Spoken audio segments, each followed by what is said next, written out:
welcome to the 10th and final installment of Friday Film Reviews. It was never intended to be a 10 episode run, but I feel like it's run its course.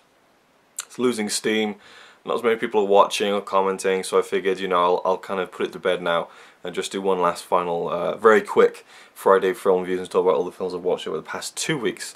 Get right into it. Cloudy with a Chance of Meatballs, the first one, and Cloudy with a Chance of Meatballs 2.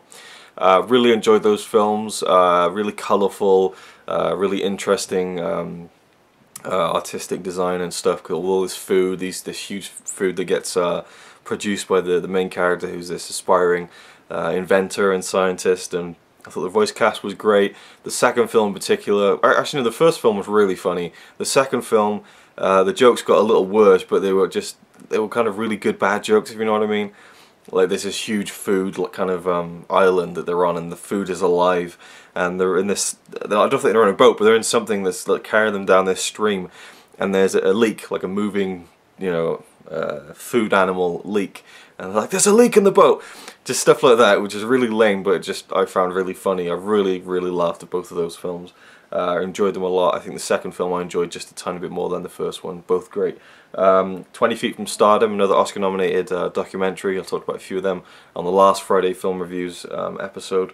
20 Feet from Stardom, it was good. I enjoyed it. It was well put together. There was some great music in it. It's about backing singers from back in the day. You know, people who worked with like Ray Charles and David Bowie, Michael Jackson, Sting, the Rolling Stones, you know, you name it, they've worked with them, and really interesting. You get to hear from all those people. Bruce Springsteen, sorry.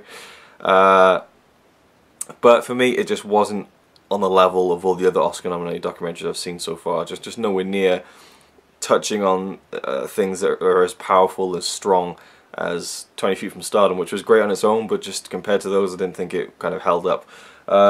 Despicable Me 1 and 2, finally seen these now. I enjoyed them a lot. I always thought I wouldn't enjoy them. I didn't like the look of it, but I thought it was brilliant. You know, I loved the character of Gru and the girls and the minions. It's just a really fun film. The first one I think was better than the second one. I love the idea of capturing the moon, what's the word? Stealing the moon, sorry. It's something that my kind of 8-year-old self would have gone nuts for, because I love space and all that, and so that was really cool. But yeah, both films very good. The first one I think was a bit better, a bit stronger than the first one. Next, Big Bad Wolves. This is an Israeli thriller film that Quentin Tarantino famously said was his favourite film in 2013, so I had to see it, and I really enjoyed it. It was a fantastic thriller with a kind of comic edge. It was kind of like a Quentin Tarantino film without all the kind of pop music thrown in, if you know what I mean, all the 70s music, you know. But it was very good, very tense, but had its humour as well, and I really enjoyed the outcome. It was very good, and kind of based, you know, very anchored between three main performances by these three guys who are all linked together and have got this situation they need to work out. Then we watched, me and Connie watched Lord of the Rings, The Fellowship of the Ring Extended Edition. This is the first time I've watched it from beginning to end in years, and it just reminded me how much I love this film. It is a 10 out of 10. It's a classic to me. I absolutely adore it. It is just a perfect fantasy movie. I absolutely love it. Nothing more to say, really. Then we watched The Wolf of Wall Street. I've been waiting for that for a long time. It did not disappoint. Another 3-hour movie. It was non-stop, indulgent, just debauchery from top to bottom. Leonardo DiCaprio was fantastic. Jonah Hill was a real revelation in this film. I loved the direction, I loved the humour, and I just loved how fun the film was, because I didn't care about any of the characters, because all of them, well, most of them were kind of, you know, morally, you know, you just couldn't really relate to them or feel sorry for them in any way. There's no sympathy for any of the bad things that happen to the characters in the film, in my opinion, except for two of the minor characters who aren't involved in all the stuff that Jordan Belfort was kind of doing at the time, played by Leonardo DiCaprio.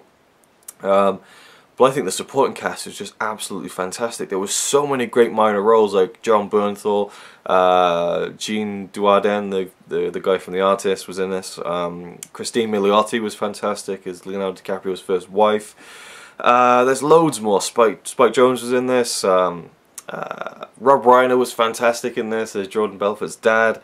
So many great minor roles. Margot Robbie did a fantastic job. She seemed like just a pretty face, but she really could act and did a great job holding her own with DiCaprio. Just a brilliant film that I enjoyed a lot. Very good. Definitely better than American Hustle, which they were kind of being compared because they were released around the same time, I think. Then Jagten, The Hunt, Danish film that has been nominated for an Oscar in Best Foreign category. Mads Mikkelsen plays a teacher who gets wrongfully accused of something, and it's about his struggle with that and kind of maintaining his innocence amidst you know, a whole community who don't believe him. And it was really, really powerful film, but it was the most frustrating film I've ever seen. You know, when you see something and there's a good character being wronged and you feel really frustrated, it was that throughout the whole film. The whole film, I was just absolutely just like, oh, I just wanted to skip to the end and find out what happened or read up what happens, because I just couldn't take the frustration of this. It was just unbearable. And for that, they did a great job. I thought the direction was great, the cinematography was really cool, and I thought Mads Mikkelsen was just superb in this role. Very understated, very subtle, and just a fantastic performance in my opinion. The acting was great from top to bottom in the film. I thought everyone was great. Yeah, very, very good film. Glad it was nominated for an Oscar. It deserves the nod. Then I watched Metropolis. Holy cow, I'll be talking about this in a separate video for the Epic Film Challenge 2, because that's in the book, 1001 Movies You Must See Before You Die, and it should be at the very top of that list if you're going to rank them, because it was incredible. Blew me away. Got so much to say about that film. I've written an in-depth written review on my Facebook page that I'm doing with Ryan Chatterway, which is Luke and Ryan Cinematic Obsessions. You can find that at facebook.com/cinematic obsessions, or you can go to the RazorwireReviews.wordpress.com page to see my full written review there. Or you can just check out my Letterboxd account, like you can with all these films. I've written reviews for every film I've watched this year on my Letterboxd account. You can find that again, letterboxd.com/RazorwireRyan. Metropolis, just absolute classic, 10 out of 10. Again, I'll talk about that in the video when I get to it. And then I watched Reise nach Metropolis. I believe the translation is something like Journey to Metropolis or Voyage to Metropolis. Documentary about the restoration of the film and the film's history. It was only about an hour long, but it was very, very good, included on the Blu-ray.